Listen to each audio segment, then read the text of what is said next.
The house had never felt so quiet. Lena sat at the kitchen table, her fingers tracing the edge of Mark's last letter. The paper was worn from too much handling, the ink slightly smudged where her tears had fallen weeks ago. Asterisk 6 more months. Asterisk he'd written. Asterisk stay strong. Asterisk she exhaled, folding the letter carefully before tucking it back into the drawer. The silence pressed in around her, thick and suffocating. Outside, rain tapped against the window in a steady rhythm, the kind of grey afternoon that made loneliness feel heavier. She pulled her sweater tighter around herself and wandered to the living room, where the absence of Mark's laughter still echoed in the too-clean space. The couch held the faintest indentation where he used to sit, the remote always resting on the armrest just so. Now, it sat untouched. A sound broke through her thoughts, a soft whine from the backyard. Lena frowned, crossing to the sliding door. Through the rain-streaked glass, a shape moved near the porch. A dog. A golden retriever, soaked and shivering, his fur matted with mud.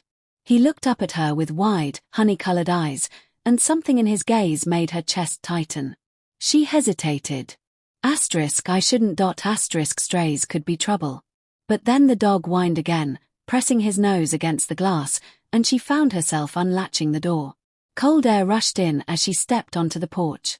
The dog didn't bolt, just watched her, tail giving a cautious wag.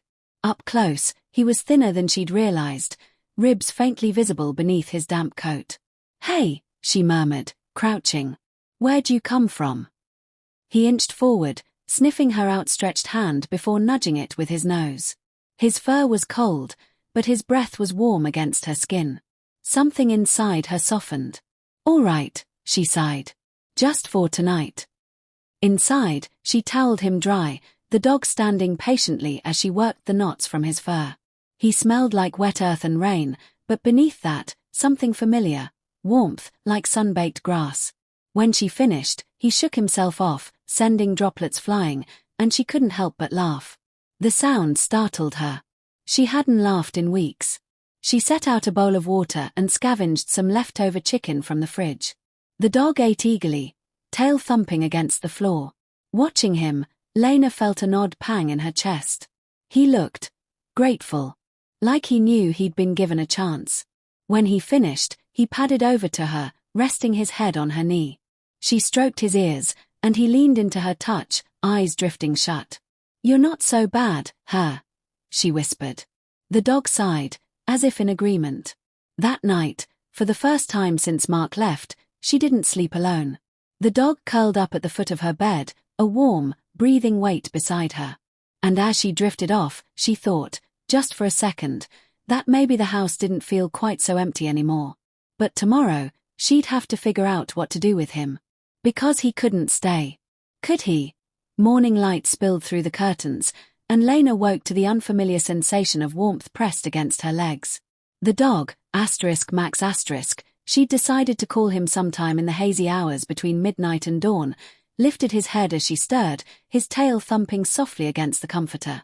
She reached out instinctively, her fingers sinking into the thick fur behind his ears. He leaned into her touch, his eyes half-lidded with contentment. "You're still here," she murmured.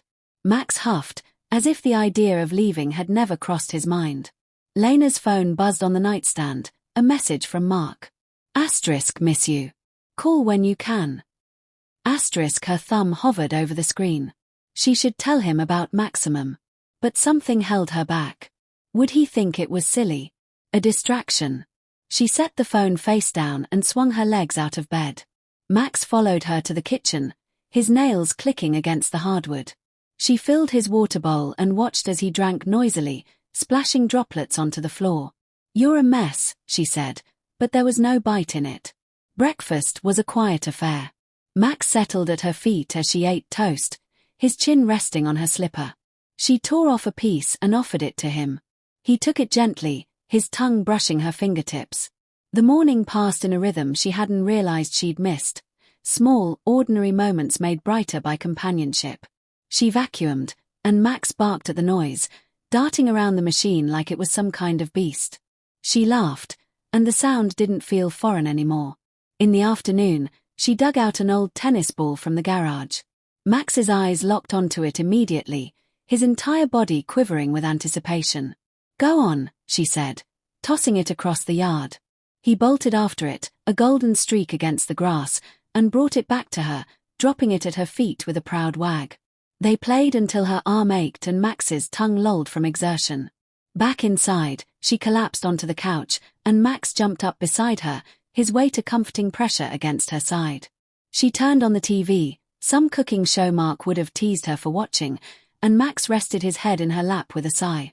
Her fingers absently traced the curve of his skull. "You're good company," she admitted. Max blinked up at her, his gaze steady. She thought of the lost dog posters she'd seen taped to lampposts last week. Had one of them been for him? The idea twisted something in her chest. Her phone buzzed again. Mark. She should call him. But Max nudged her hand, pulling her attention back to him. "Right," she said softly. "One more game." He bounded to his feet, tail wagging, and Lena pushed the thought of posters and phone calls from her mind. For now, this was enough. The rain returned on Thursday afternoon, a relentless downpour that turned the backyard into a shallow lake.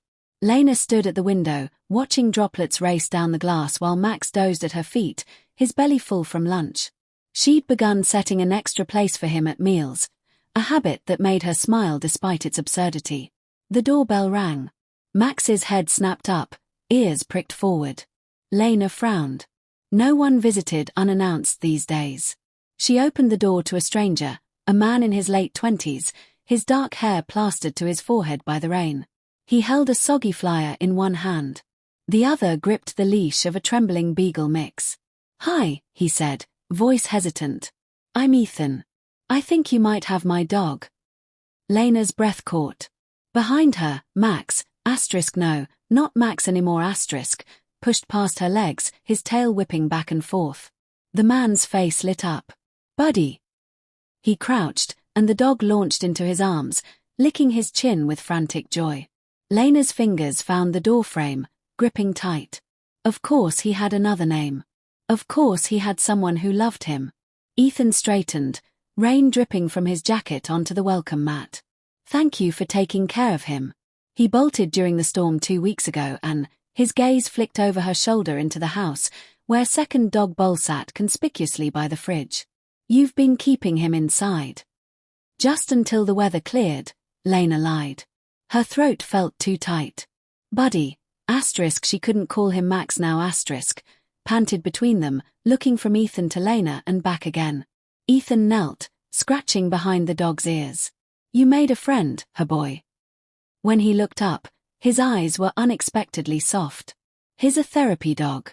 Trained to help with, well, loneliness." A jagged silence stretched between them. The beagle whined, nudging Ethan's knee. Lena crossed her arms. "I should get his things." She turned too quickly, nearly tripping over the discarded tennis ball in the hallway. In the kitchen, her hands shook as she emptied Buddy's food into a grocery bag. The kibble rattled like distant gunfire. When she returned, Ethan was studying the family photos on the entry table. Mark in uniform, Lena smiling beside him. "Your husband's deployed." "Afghanistan." She thrust the bag at him. 6 more months. Ethan accepted it slowly. "My brother's Marine Corps. 2 tours." He hesitated. "Buddy usually stays with me, but I travel for work sometimes. If you ever wanted to." "Dog sit." The word came out sharper than she intended. Buddy whined, pressing his muzzle into her palm. Ethan shifted his weight. "Or just, visit. He clearly misses you already." Rain drummed against the porch roof. The beagle shook itself, spraying water across Lena's shoes. She looked down at Buddy, at the way his whole body leaned toward her, even as he stayed obediently at Ethan's side. "Maybe," she said quietly. "Just for him." Ethan smiled. It reached his eyes. "I'll text you." As the door closed behind them, Lena pressed her forehead to the cool wood. The house was silent again. Too silent. The text came 3 days later, a photo of Buddy sprawled across Ethan's couch, one paw draped over his beagle sister. "He keeps stealing my spot," the caption read. Lena stared at the image, her thumb hovering over the heart icon. She closed the app without responding. But that evening, as she microwaved a single-serving lasagna, her phone buzzed again. * walking the dogs at Riverside Park tomorrow. 4 p.m. Buddy would love to see you. *. The microwave beeped. Lena's reflection stared back at her from the black screen of the oven door, a woman holding her breath for no reason at all. She arrived 10 minutes early, wearing the navy sweater Mark had bought her last Christmas. The park was all golden hour light and chattering squirrels. And then, Lena. Ethan waved from the path, both dogs straining at their leashes. Buddy broke free first, barreling toward her with the reckless joy of a soldier coming home. He skidded to a stop at her feet, rolling onto his back in immediate surrender. She knelt, burying her face in his sun-warmed fur. "Missed you too, goofball." When she looked up, Ethan was watching her, an unreadable expression on his face. The beagle sniffed her shoelaces. "You came," he said. Lena straightened, brushing dog hair from her jeans. Buddy asked nicely. They walked as the sun dipped lower, the dogs zigzagging between them. Ethan talked about his job as a freelance photographer, about how Buddy had gotten him through his brother's second deployment. Lena listened, realizing with a start that this was the longest conversation she'd had in weeks.